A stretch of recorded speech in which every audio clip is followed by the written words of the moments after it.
الحمد لله والصلاة والسلام على نبيه وحبيبه وعلى آله وأصحابه أما بعد فأعوذ بالله من الشيطان الرجيم بسم الله الرحمن الرحيم إن الله وملائكته يصلون على النبي يا أيها الذين آمنوا صلوا عليه وسلموا تسليما اللهم صل على سيدنا ومولانا محمد وعلى آل وأصحاب سيدنا ومولانا محمد وبارك وسلم صلاة وسلام عليك يا سيدي يا حبيبي يا رسول اللہ.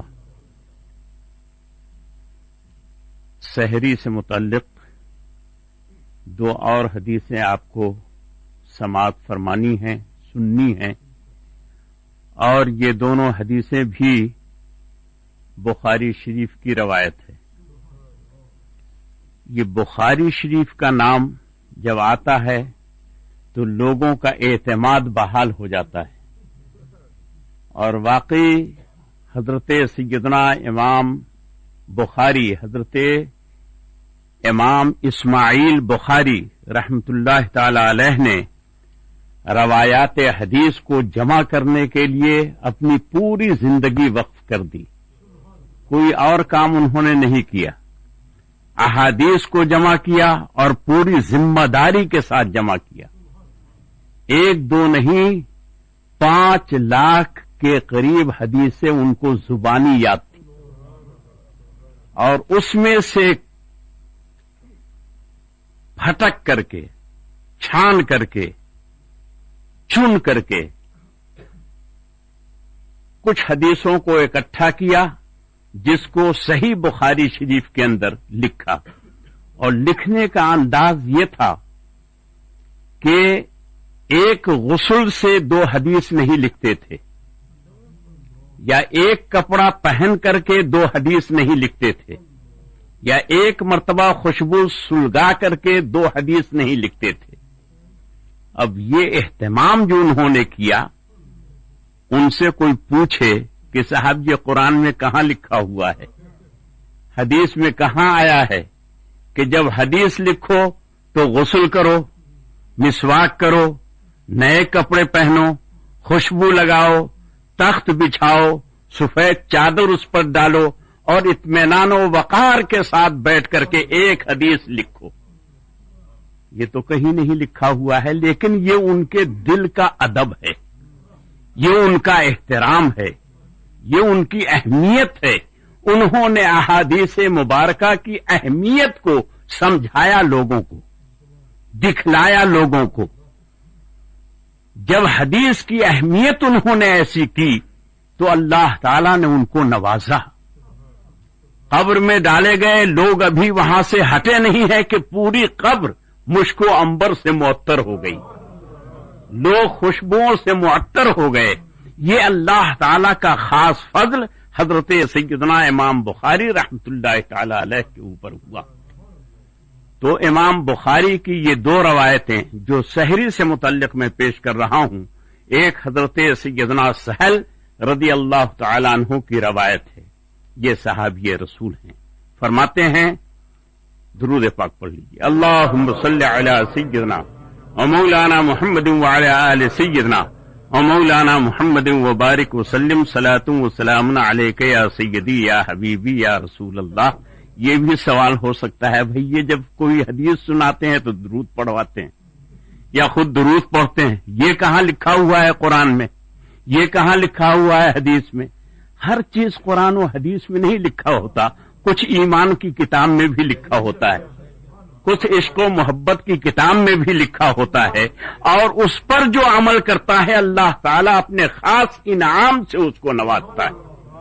ان سہل رضی اللہ تعالی عنہ قال قال رسول اللہ صلی اللہ علیہ وسلم لا يزال الناس بخیر ما عجل الفطر او کما قال النبی صلی اللہ علیہ وسلم. حضرت سہل روایت کرتے ہیں کہ اللہ کے پیارے حبیب سید عالم صلی اللہ علیہ وسلم نے ارشاد فرمایا. کیا ارشاد فرمایا؟ لا یزال الناس بخیر، میری امت ہمیشہ خیر پر ہوگی، بھلائی پر ہوگی، نیکی کے راستے پر ہوگی، جب تک وہ افطاری میں جلدی کرتی رہے گی، جب تک وہ افطاری کرنے میں جلدی کرتی رہے گی، اس وقت تک کہ میری امت خیر پر رہے گی، بھلائی پر رہے گی۔ یہ پیارے نبی کا ارشاد گرامی، جلدی کرتی رہے گی افطاری میں۔ جلدی کا کیا مطلب ہوتا ہے؟ جلدی کا مطلب ہوتا ہے کہ سورج غروب ہوا، سورج کا کنارہ ڈوبا، پورا سورج اندر گیا اور افطاری کر لیا، یہ ہوا جلدی۔ اور اگر کوئی یہ کہے کہ نہیں نماز مغرب پڑھ لینے کے بعد ہم افطاری کریں گے، تو یہ اس حدیث کے خلاف ہوا کہ نہیں ہوا؟ یہ اس حدیث کے خلاف ہے اگر کوئی کہے کہ ہم نماز مغرب کے بعد افطاری کریں گے، کیونکہ اللہ تعالی نے فرمایا وَأَتِمُّ الصِّيَامَ إِلَى اللَّيْلِ، تم اپنے روزے کو رات تک لے جاؤ، اور رات جو ہے وہ مغرب کے بعد آتی ہے، لہذا مغرب کے بعد ہمیں افطاری کرنی چاہیے، مغرب کے بعد کرنی چاہیے، تو یہ اس حدیث کے خلاف بات ہوگی۔ اور حدیث قرآن کے خلاف کبھی نہیں ہوتی، صرف ہمارے سمجھنے کا فرق ہے۔ ہم نے جس کو رات سمجھا وہ رات نہیں ہے، بلکہ سورج ڈوب گیا، بس رات شروع ہو گئی، رات کی ابتدا ہو گئی، یہ حدیث نے ہم کو بتلا دیا۔ تو جب حدیث یہ ارشاد فرماتی ہے، حدیث میں یہ بات آ گئی کہ ما عجل الفطرہ، جب تک ہماری امت افطاری کرنے میں جلدی کرتی رہے گی، اس وقت تک کہ بھلائی پر قائم رہے گی، تو اب اس میں تاخیر نہیں کرنی چاہیے۔ ہمارے ہاں ایک جماعت ہے، نام لینا تو ہم مناسب نہیں سمجھتے، لیکن ان لوگوں کی افطاری کا طریقہ یہ ہے کہ جب ہاتھ کا بال نظر نہیں آتا ہے، کلائی کا بال جب نظر نہیں آتا ہے، تو سمجھتے ہیں کہ اب رات ہو گئی، اب افطاری کرنی چاہیے۔ اور یہ جو ہے تاخیر پر تاخیر ہے، دیر سے دیر ہے، اور جب دیر ہو گئی تو حدیث رسول کے خلاف ہوئی، اور جب حدیث رسول کے خلاف کوئی عمل ہوگا تو وہ یا تو مکروہ ہوگا یا حرام ہوگا یا اس کی ممانعت ہوگی۔ اب اس حدیث میں یہ ہے کہ افطاری میں جلدی کرو۔ افطاری کا 3 وقت ہوتا ہے، اس کو بھی ذہن میں رکھیے۔ افطاری یعنی اوقات افطار 3 ہے، ایک مستحب وقت ہے، ایک مباح وقت ہے، ایک مکروہ وقت ہے۔ وقت 3 ہے افطاری کرنے کا، ایک مستحب، ایک مباح اور ایک مکروہ۔ مستحب وقت کون ہے؟ سورج نیچے سے اوپر تک اس کا پورا چکا نیچے ہو گیا، ڈوب گیا، اس کے بعد افطاری کر لینا، یہ مستحب ہے، یہ وقت مستحب ہے۔ یہ جو ہماری کینمی بتلاتی ہے کہ صاحب 4:50 پہ سورج ڈوبے گا، آپ لوگ ٹی وی میں دیکھیں گے تو 4:50 52 56 وہ بتلاتا ہے 54 پہ ڈوبے گا۔ ہمارے ہاں افطاری ہوتی ہے 5:02 پہ، تو یہ تاخیر کیوں کرتے ہیں مسجد والے؟ تو اصل میں کینمی والے جو ہیں، سورج کا کنارہ اندر گیا اور اس نے ڈوبنا سمجھ لیا، وہ ٹائم انہوں نے دے دیا۔ سورج کا کنارہ اندر ہوا اور اس نے اپنا وقت دے دیا کہ اس وقت میں سورج ڈوبے گا، حالانکہ پورا سورج کا چکا ڈوبنے میں 4-5 منٹ مزید لگتا ہے، تو اس احتیاطاً اس کو ہم لوگ رکھتے ہیں۔ جو کینمی والے بتلاتے ہیں اس پر 6 منٹ 7 منٹ مزید رکھتے ہیں تاکہ کوئی شبہ باقی نہ رہے اور ہمارا روزہ صحیح سے صحیح ہو جائے۔ تو وقت مستحب جو ہوتا ہے وہ سورج کے مکمل ڈوب جانے کے بعد ہوتا ہے۔ بعض لوگ یہ کہتے ہیں بھائی ٹی وی میں تو اتنا دکھلا رہا ہے اور مسجد والے لوگ یہ ٹائم دیتے ہیں، تو اس میں وجہ یہی ہے، بات یہی ہے، اس کو ہمیشہ ذہن میں رکھنا چاہیے۔ تو ایک وقت مستحب ہوتا ہے، جب پورا سورج اندر ڈوب جائے تو افطاری کرنا مستحب ہے، اور سورج ڈوبنے کے بعد چھوٹے چھوٹے تارے، دیکھیے ایسے جیسے اس میں بیچ میں ہے، چھوٹے چھوٹے تارے جب آسمان پہ نمودار ہو جائیں تو نمودار ہونے سے پہلے افطاری کرنا مباح ہے، یعنی جائز ہے، صحیح ہو گیا روزہ، کوئی گناہ نہیں ہوا۔ اور چھوٹے چھوٹے ستارے ظاہر ہو جانے کے بعد، گچھے ظاہر ہو جانے کے بعد، ستارے آپس میں جب جڑے ہوئے ہم کو نظر آنے لگے، اس کے بعد افطاری کرنا یہ وقت مکروہ ہے، اس میں روزہ مکروہ ہو جاتا ہے۔ تو یہ 3 وقت ہے، ان تینوں وقتوں کو ہمیں یاد رکھنا چاہیے۔ نبی کریم صلی اللہ علیہ وسلم کا ارشاد گرامی کہ جب تک ہماری امت افطار میں جلدی کرتی رہے گی وہ سیدھے راستے پر رہے گی۔ اب دوسری حدیث سننے کے لیے تیار ہوں، درود پاک پڑھیے۔ اللہم صلی علی سیدنا و شفیعنا مولانا محمد وعلی آل سیدنا و شفیعنا مولانا محمد وبارک وسلم، صلاۃ و سلام علیک یا سیدی یا حبیبی یا رسول اللہ صلی اللہ علیہ وسلم۔ عن ابی ہریرہ رضی اللہ تعالی عنہ قال نہا رسول اللہ صلی اللہ تعالی علیہ وسلم عن الوصال فی الصوم فقال له رجل انك تواصل یا رسول اللہ صلی اللہ علیہ وسلم قال وأيكم مثلی انی ابیت عند ربی یطعمنی ربی ویسقینی او کما قال النبی صلی اللہ علیہ وسلم۔ یہ پوری حدیث بخاری شریف کے اندر ہے۔ حضرت ابو ہریرہ کہتے ہیں کہ نبی کریم صلی اللہ علیہ وسلم نے منع فرمایا، قال نہا رسول اللہ صلی اللہ علیہ وسلم، اللہ کے حبیب نے، رسول اللہ صلی اللہ علیہ وسلم نے صوم وصال سے منع فرمایا ہے۔ صوم وصال ابھی ہم بتاتے ہیں آپ کو۔ صوم وصال سے رسول اللہ صلی اللہ علیہ وسلم نے منع فرمایا ہے۔ فقال له رجل، ایک شخص اس وقت جب آپ منع فرما رہے تھے کھڑا ہو گیا اور اس نے کہا انت تواصل یا رسول اللہ، آپ ہم کو منع فرما رہے ہیں اور آپ خود صوم وصال رکھتے ہیں، جس روزے سے آپ ہم کو منع فرما رہے ہیں آپ خود وہ روزہ رکھتے ہیں، جس روزے سے ہم کو آپ منع فرما رہے ہیں آپ خود اس روزے کو رکھتے ہیں۔ فقال رسول اللہ صلی اللہ علیہ وسلم ایکم مثلی، تم میں کون ہماری طرح ہے؟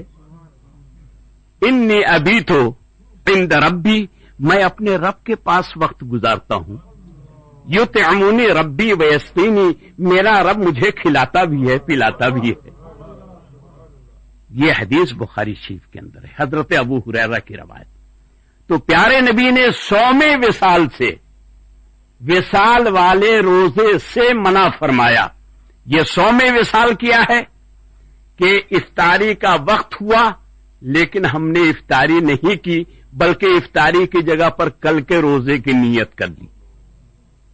کل پھر وقت ہوا افطاری کرنے کا، ہم نے افطاری نہیں کی، پرسوں کے روزے کی نیت کر لی، یعنی لگاتار مسلسل روزے رکھنا۔ تو یہ پیارے نبی کی عادت تھی۔ پیارے نبی صلی اللہ علیہ وسلم صوم وصال رکھتے تھے لیکن ہم لوگوں کو منع فرما دیا، اپنے غلاموں کو منع فرما دیا، امتیوں کو منع فرما دیا۔ منع کیوں فرمایا؟ اس لیے کہ صوم وصال رکھنے سے آدمی کا قوہ، جسمانی اعضاء کمزور ہو جاتا ہے۔ منع کیوں فرمایا؟ کہ آدمی ضروری عبادت کرنے میں تساہلی کرنے لگتا ہے، کمزور ہو جاتا ہے۔ لیکن چونکہ پیارے نبی صلی اللہ علیہ وسلم کے جسم میں کمزوری نہیں واقع ہوتی تھی، تساہلی نہیں ہوتی تھی فرائض کی ادائیگی میں، تو آپ خود یوم وصال رکھتے تھے، لیکن آپ نے اپنی امتیوں کو صوم وصال سے منع فرمایا۔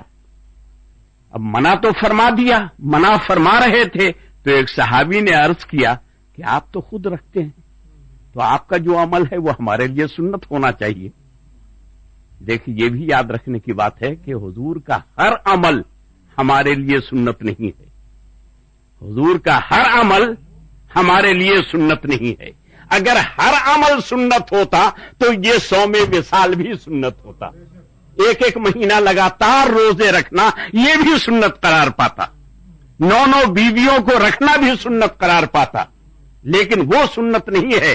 ہر عمل جو پیارے نبی کا ہے وہ آپ کی امت کے لیے سنت نہیں، بلکہ پیارے نبی نے جو اپنی امت کے لیے کیا، کرنے کا حکم دیا، وہ سنت ہے، اور جس کو خود اپنے لیے رکھا وہ ہمارے لیے سنت نہیں ہے۔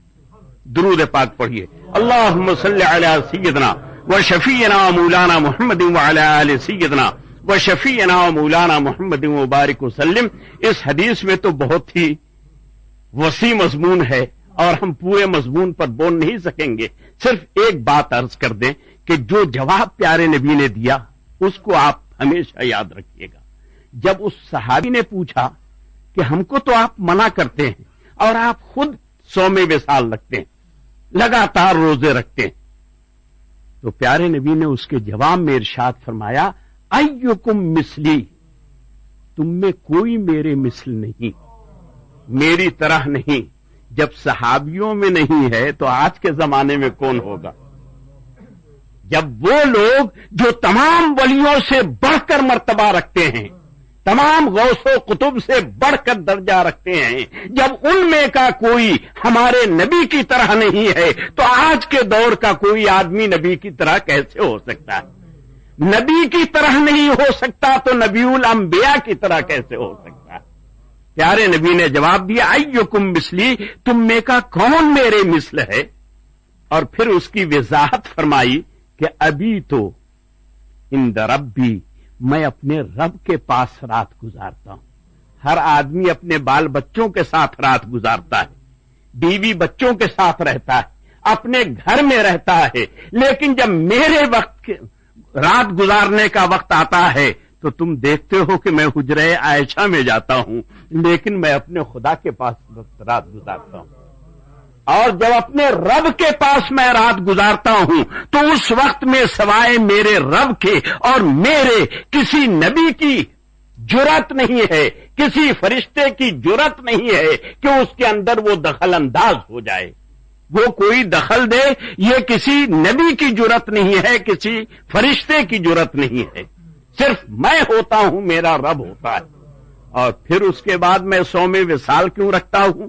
یطعمونی ربی، خدا مجھے وہ کھانا کھلاتا ہے جس سے مجھے بھوک ہی نہیں لگتی، جس سے میری طاقت میں کمی نہیں آتی، جس سے میرے اندر کمزوری نہیں آتی۔ جب وہ کھانا خدا مجھے کھلاتا ہے جس سے روزہ ہی نہیں ٹوٹتا، اس لیے ہم صوم وصال رکھتے ہیں۔ یہ کچھ کھانے ایسے ہیں جس سے روزہ نہیں ٹوٹتا، اور وہ ہے جنت کا، وہ ہے جنت کا پانی، اس سے روزہ نہیں ٹوٹتا ہے۔ اور اللہ تعالیٰ اپنے محبوب کو جنت کا کھانا اور جنت کا پانی پلاتا ہے، اس لیے اللہ کے محبوب کا روزہ ٹوٹتا نہیں بلکہ وہ صوم وصال گاتا جاتا ہے۔ دوسری بات یہ ہے کہ اللہ تعالیٰ روحانیت کی غذا کھلاتا ہے، جس کو ہم اور آپ نہیں دیکھ سکتے، جس کو صحابی نہیں دیکھ سکتے، بلکہ اللہ کھلاتا ہے اور رسول کھاتے ہیں، وہ روحانیت کی غذا ہے، اس کو کوئی دیکھ نہیں پاتا۔ اور پیارے رسول کی سطح بہت سے ولیوں کو بھی اللہ تعالیٰ کھلاتا ہے۔ انشاءاللہ تعالیٰ کل آپ سنیں گے، درود پاک پڑھیے اور بارگاہ رسالت میں صلاۃ و سلام پیش